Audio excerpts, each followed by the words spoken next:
Bharatiya Janata party का दावा है कि इस बार 10 की 10 विधानसभा सीटें 2027 में भारतीय जनता पार्टी जीतने जा रही है। क्या कहेंगे आप? भारतीय जनता पार्टी के किसी नेता में यह दम नहीं है कि दुर्गा यादव के रथ को रोक सके, दुर्गा यादव के दुर्ग को हिला सके। तो राजा सुहेल देव के नाम पर वो विद्यालय बनना था, राजा सुहेल देव राजभर के नाम से। आज तक राजभर नहीं उस पर लिखा गया।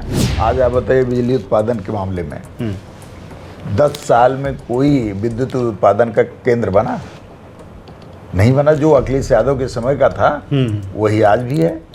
राजभर जी को तो मोहरा बनाया जा रहा है। राजभर जी हुए, संजय निषाद हुए, इन लोगों को आगे करके भारतीय जनता पार्टी जो बात अपने कह नहीं पा रही है, इन लोगों से कहलवा रही है। आज महंगाई कितनी बढ़ी है, खाद का रेट बढ़ गया, बिजली का रेट बढ़ गया, तेल का रेट बढ़ गया, आज छात्रों की फीस बढ़ गई, आज लोगों को छात्रवृत्ति नहीं मिल रही है। राजभर जी को कोई, उनका तो काम है कि हमारे लड़के को कैसे टिकट मिल जाए, हमारा लड़का एमएलए कैसे हो जाए, और वो नहीं देख पाए कि अभी घोसी में लड़ करके ये देख चुके हैं। यहाँ आजमगढ़ में उनका चारा चलेगा नहीं, बहुत बुरी तरह हारेंगे।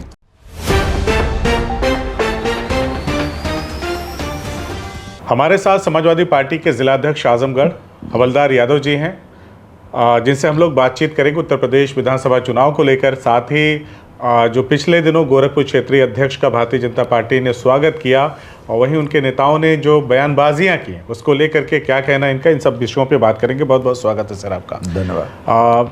2027 का चुनाव कैसे देखते हैं आप, और ऐसे समय में जब आपने यहाँ पे 2022 में 10 की 10 सीटें जितवाई, आपके नेतृत्व में जीती, 2 लोकसभा की सीटें 2024 में जीती गई, वहीं पे अब भारतीय जनता पार्टी का दावा है कि इस बार 10 की 10 विधानसभा सीटें 2027 में भारतीय जनता पार्टी जीतने जा रही है। क्या कहेंगे आप?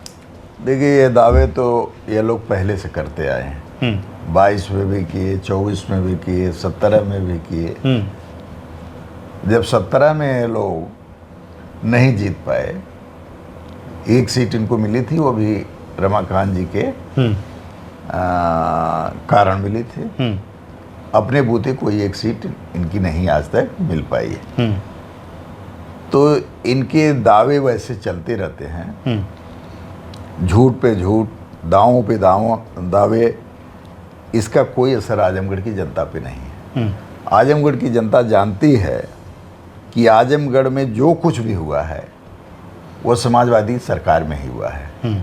आज चाहे कमिश्नरी का मामला हो, चाहे पीजीआई का मामला हो, मेडिकल कॉलेज का मामला हो, चीनी मिल का मामला हो, कृषि विश्वविद्यालय का मामला हो, महिला हॉस्पिटल का मामला हो, सभी 5-6 जगहों पर बड़े ट्रॉमा सेंटर खोलने का मामला हो, सड़कों के निर्माण का मामला हो, गरीबों को उनकी मदद करने का मामला हो, लोहिया आवास का मामला हो, लोहिया गांव का मामला हो, जनेश्वर मिश्र के नाम पर गांवों के विकास के जो काम किया गया, ये तमाम ऐसे काम है जो गिनाया जाए तो घंटों का समय लगेगा। इस पूरे ज़िले की जनता जानती है। और इनका भी कार्यकाल 10 साल हो गया, इनका भी कार्यकाल 10 साल हो गया। बताइए कौन सा इतना बड़ा काम उन्होंने कर दिया जो इस ज़िले की जनता उनको वोट दे देगी। पूर्वांचल एक्सप्रेसवे, जिसका ज़्यादा से ज़्यादा काम अखिलेश यादव ने किया था, प्लानिंग उनकी थी।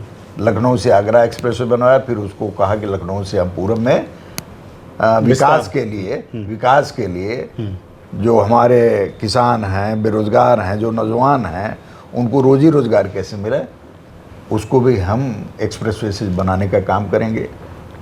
बहुत सी ज़मीनों को उन्होंने उस समय वो प्रशासन के माध्यम से वो खरीद गई थी, अधिग्रहण हो गया था, और वो उन्होंने प्लानिंग करके सारी चीज़ें निर्धारित कर दी थी, और उसका उन्होंने शिलान्यास भी कर दिया था लखनऊ में। अब उसके आने के बाद उन्होंने पैसा भी उस पर दे दिया था निर्माण के लिए। उसके आने के बाद इन्होंने जो काम शुरू किया, आप लोग देख रहे हैं। लखनऊ आगरा भी आप गए होंगे, और आप लखनऊ से आप आजमगढ़ भी आते होंगे। इसकी तुलना उस रोड से की जा सकती है? नहीं हो सकती। यह रोड घटिया स्तर का बना, और मैं समझता हूँ आए दिन एक्सीडेंट की बातें सुनी जाती हैं। ये तो सारी योजना अखिलेश यादव की बनाई हुई है कि किस तरह से आजमगढ़ का चतुर्थिक विकास हम करेंगे। उन्होंने पूरा इंफ्रास्ट्रक्चर, चाहे बिजली के क्षेत्र में भी ले लीजिए, वो सारे इंफ्रास्ट्रक्चर अखिलेश यादव ने खड़े किए जिससे आजमगढ़ की जनता को का विकास हो सके, उनको सुखी रखा जा सके। तो आज भाजपाइयों को टॉनिक कहाँ से मिल रहा है? आखिर किस बात के आधार पर ये दावा कर रहे हैं कि नहीं, इस बार हम यहाँ पे 10 सीटें जीतेंगे, 10 की 10 सीटें जीतेंगे और समाजवादी पार्टी का सुपड़ा साफ करेंगे? देखिए, मुंगेरी लाल का सपना वो लोग देख रहे हैं। आजमगढ़ में कहीं भी उनको जो बातें वो कर रहे हैं, किसी भी क्षेत्र में कोई सफलता नहीं मिलेगी। ये लोग पहले भी, मैं आपसे कह रहा हूँ ना, ये लोग पहले भी तो दावे करते आए हैं। इन लोगों ने 400 पार का दावा किया था, उत्तर प्रदेश ने रोक दिया, 240 पे आ गए। उत्तर प्रदेश ने रोका। भाई 43 सीटें कांग्रेस के लेकर के उत्तर प्रदेश में वो 33 पे आ गए। तो यह दावे तो करते हैं, झूठ बोलते हैं, जनता को गुमराह करते हैं। उनका ये कहना है कि हमने यहाँ पे ये एक बड़ा प्रोजेक्ट यूनिवर्सिटी का दिया है, राज्य विश्वविद्यालय का, और ये सारी चीज़ें जो हैं हमारे जीत का आधार बनेंगी। देखिए, विश्वविद्यालय ये हम लोगों के समय का प्लानिंग था, इन्होंने दिया, लेकिन विश्वविद्यालय के केवल आधार पर क्या इनको जनता वो वोट देगी? आज महंगाई कितनी बढ़ी है, खाद का रेट बढ़ गया, बिजली का रेट बढ़ गया, तेल का रेट बढ़ गया, आज छात्रों की फीस बढ़ गई, आज लोगों को छात्रवृत्ति नहीं मिल रही है, छात्रवृत्ति भी नहीं मिल रही है। तो ये सारे जो प्रकरण हैं, किसानों को उनकी लागत का उचित मूल्य नहीं मिल रहा है, तो ये सारे जो चीज़ें हैं केवल एक यूनिवर्सिटी से हल नहीं हो सकती। ये तो यूनिवर्सिटी में बच्चों को पढ़ने की व्यवस्था, चलिए हमने मेडिकल कॉलेज बनाया, हमने पीजीआई बनाया, हमने चीनी मिल बनाया, किसानों के लिए बनाया, हमने कृषि विश्वविद्यालय खोला, छात्रों के लिए खोला। हाँ, यहाँ पर वेटरनरी हॉस्पिटल एंड कॉलेज बनाना चाह रहे थे, जिसका 250 करोड़ रुपये अलाट हो गया था और 33 करोड़ रुपये आ गया था। सरकार जाने के बाद जब योगी की सरकार आई थी, यह पैसा अपने ज़िले में उठा ले गए। उनका ये ज़िले में वोट मांगने का कोई अधिकार नहीं है। तो जो परिस्थितियां हैं, वह अगर वाकई ईमानदारी से बात कर रहे हों तो राजा सुहेल देव के नाम पर वो विद्यालय बनना था, राजा सुहेल देव राजभर के नाम से। आज तक राजभर नहीं उस पर लिखा गया। क्यों नहीं लिखा गया? किसका मतलब वो राजा सुहेल देव को राजभर नहीं मानते।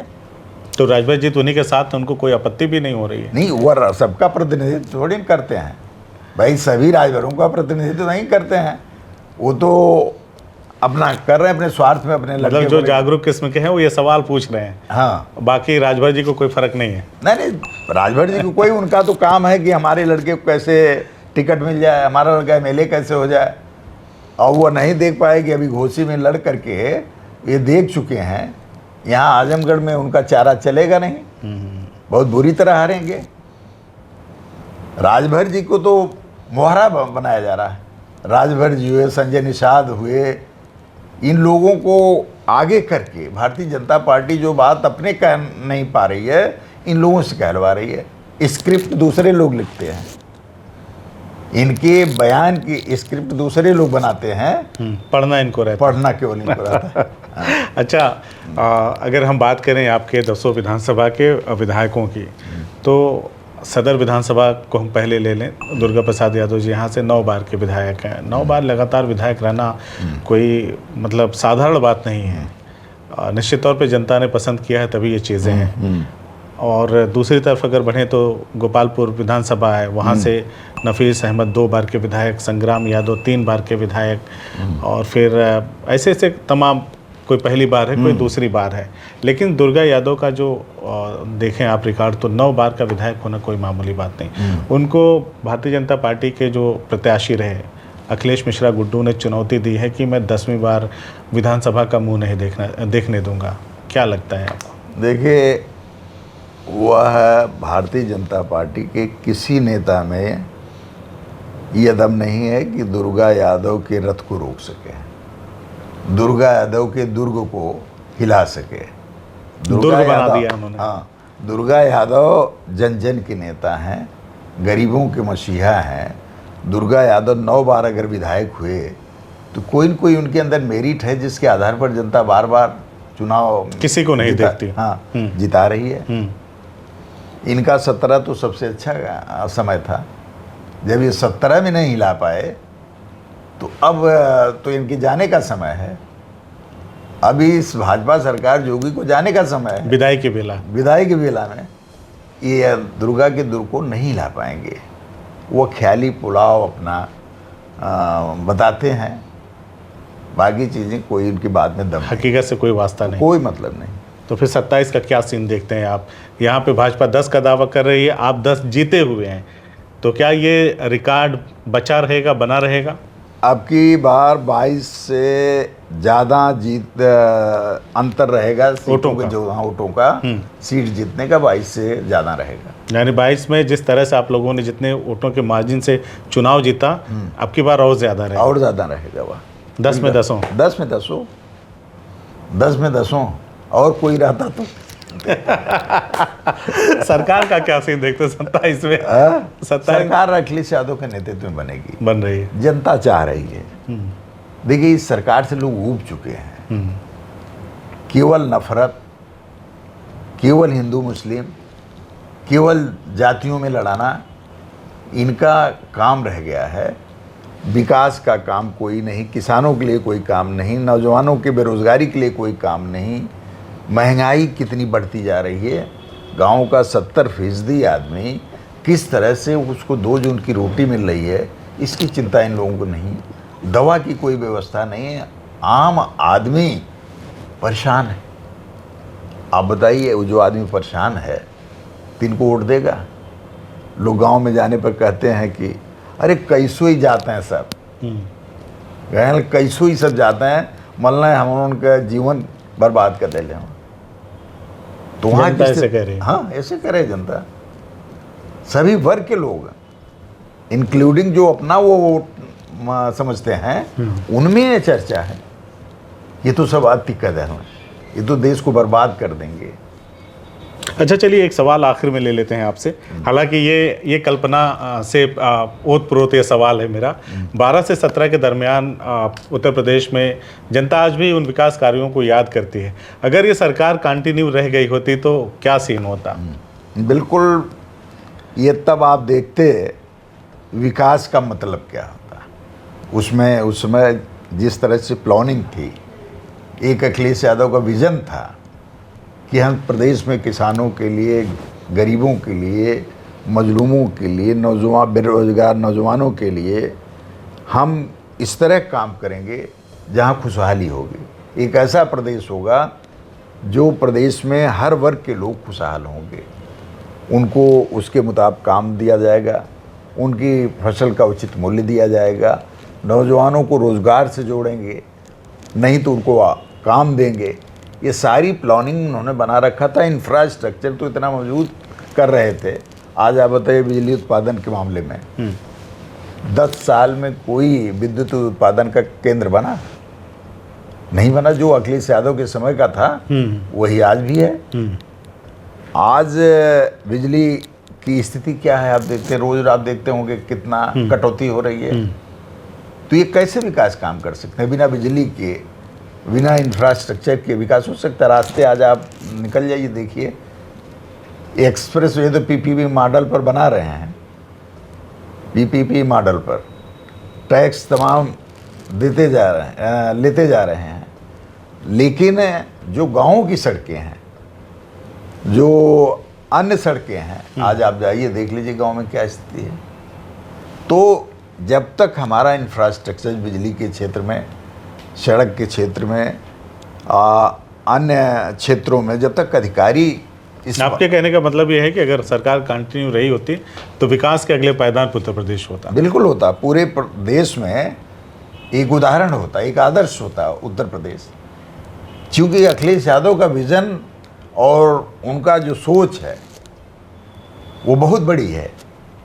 वह जिस तरह से शिक्षा अर्जित उन्होंने किया है ऑस्ट्रेलिया में रह करके, पर्यावरण के क्षेत्र में वो तमाम काम करना चाहते थे कि जो आज वातावरण जो बदला है, जो जलवायु की मार हम लोग झेल रहे हैं, कभी पानी इतना बरसता था कम हो गया, गर्मी इतनी अत्यधिक हो रही है, उसका मूल कारण है कि पर्यावरण हमारा नहीं ठीक हो पाया।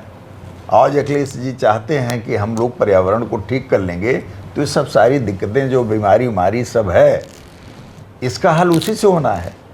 तो मूल रूप से वो अच्छे इंजीनियर हैं, पर्यावरणविद हैं, और जो उन्होंने शिक्षा ली है वो कंस्ट्रक्टिव सोच की शिक्षा ली है, सृजनात्मक। चलिए, हमने बातचीत किया हवलदार यादव जी से, जो समाजवादी पार्टी के जिला अध्यक्ष हैं। इनको जो एजाज़ हासिल है वो ये है कि 10 विधानसभा की जो सीटें हैं पहली बार उत्तर प्रदेश के आजमगढ़ ज़िले ने आपके ही नेतृत्व में जीती थी, और वो रिकॉर्ड अभी भी मेंटेन हुआ पड़ा है। हालांकि भारतीय जनता पार्टी के लोग दावा कर रहे हैं कि अब की बार इन 10 सीटों में से हम भी कुछ सीटें जीतेंगे, या पूरी की पूरी जीतने का भी दावा है। आप क्या कहते हैं इस पूरी बातचीत पे? अपना नज़रिया हमें बताइए अपने कमेंट के माध्यम से। आपको बातचीत कैसे लगी ज़रूर लिखिएगा। हमसे बातचीत करने के लिए बहुत बहुत शुक्रिया। बहुत बहुत धन्यवाद। क्या तू सच में जा रही है?